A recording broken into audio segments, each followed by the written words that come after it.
How long have you been working with the police force, and what are your rankings and roles? Um, I've been employed 13 years as a constable. A constable is the basic entry level that you do in the police as a police officer, and then from there you go into other ranks, which is sergeant and inspectors are the main ones. Mm-hmm. I've been a police constable for just under 3 years now.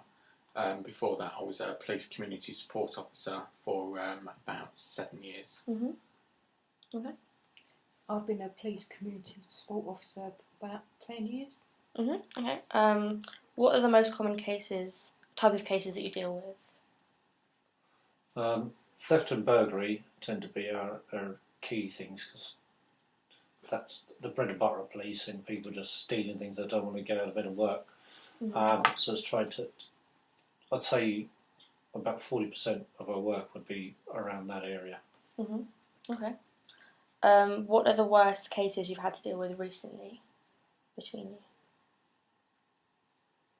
you? Probably a domestic murder. Mm-hmm. A female who'd been practically beheaded by her partner. Mm-hmm. That was one of the most difficult situations to deal with. Do any of the cases you work on have an emotional effect on you? I'm not sure if you know about this one. September 2014, there was a schizophrenia male who got released from a hospital. They said he was safe to go back to the community, which clearly wasn't the case when he then got out. He got out to the community, and unfortunately he branched himself with a massive machete, and he went down Nightingale Road, Edmonton, and wielding at anything and anyone. And unfortunately, an old lady in her back garden got murdered by him. I wasn't there at the initial bit. I was there, say, about 10 minutes after the initial bit. And for me personally, on that day, thinking about it, it was tough to think about it. You see what I'm saying, how traumatic it was. So the next day at work, we had a counselling session, attended the counselling session. So for those 2 days, the answer to questions, those 2 days, it affected me emotionally. But once that was dealt with, it just goes into the archives of my brain.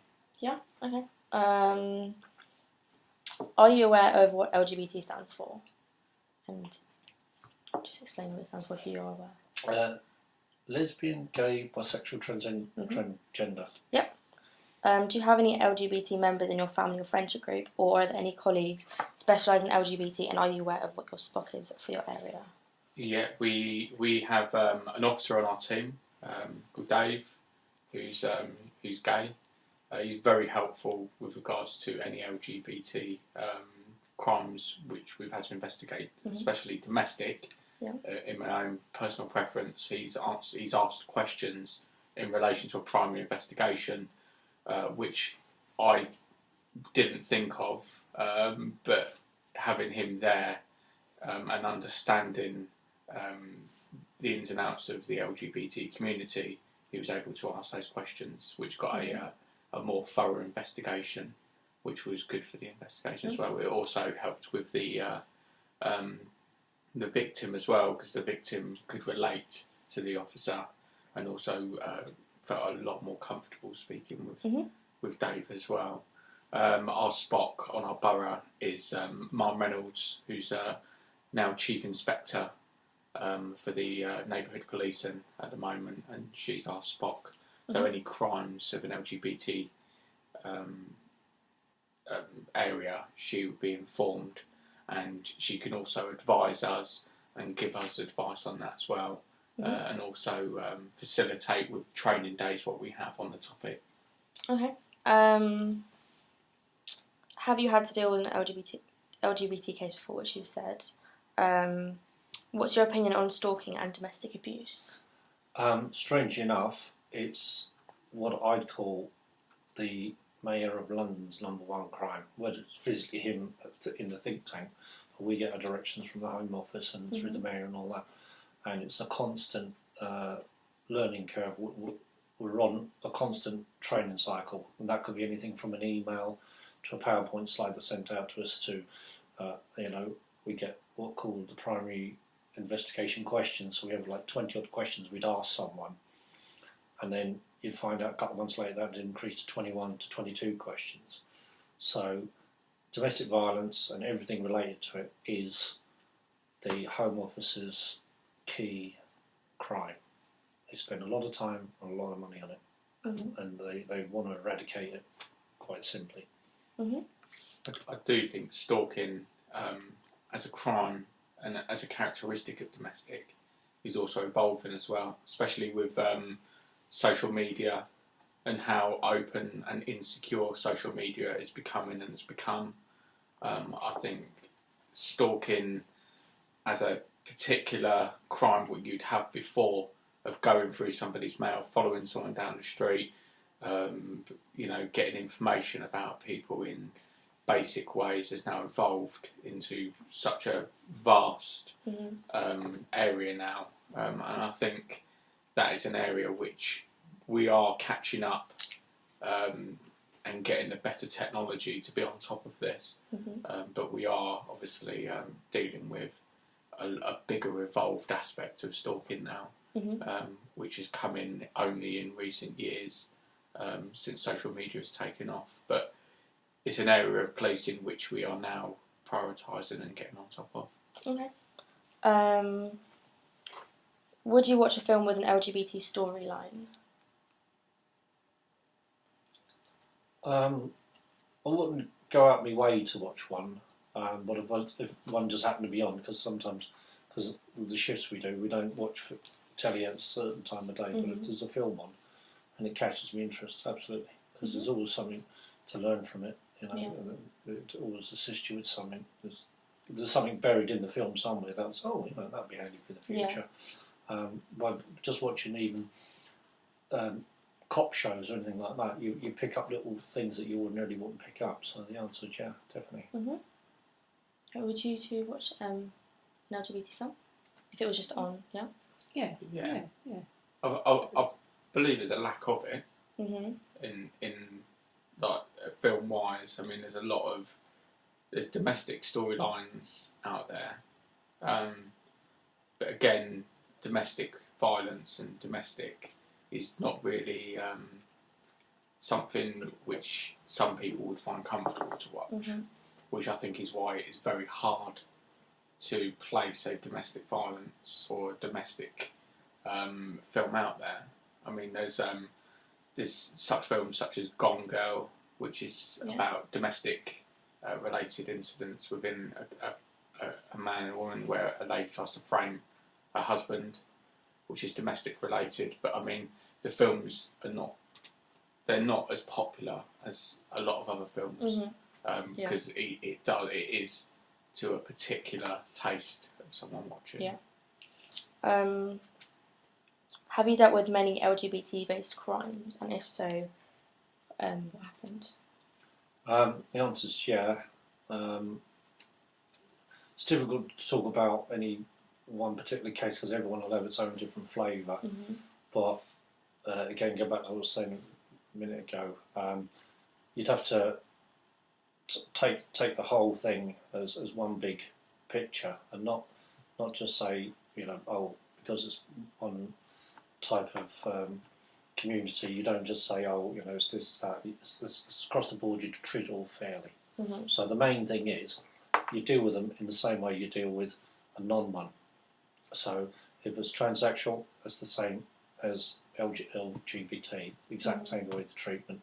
Matter of fact, you could even say, because it's got an extra niche to it, we've got a bit more backup, like we said, we've got a Spock, so I say, I don't understand this bit, we'll give someone a ring and give a little bit more. So you get a very good service, is what you'd be getting all around. Do you think that there is relevant safeguarding in place for domestic violence cases?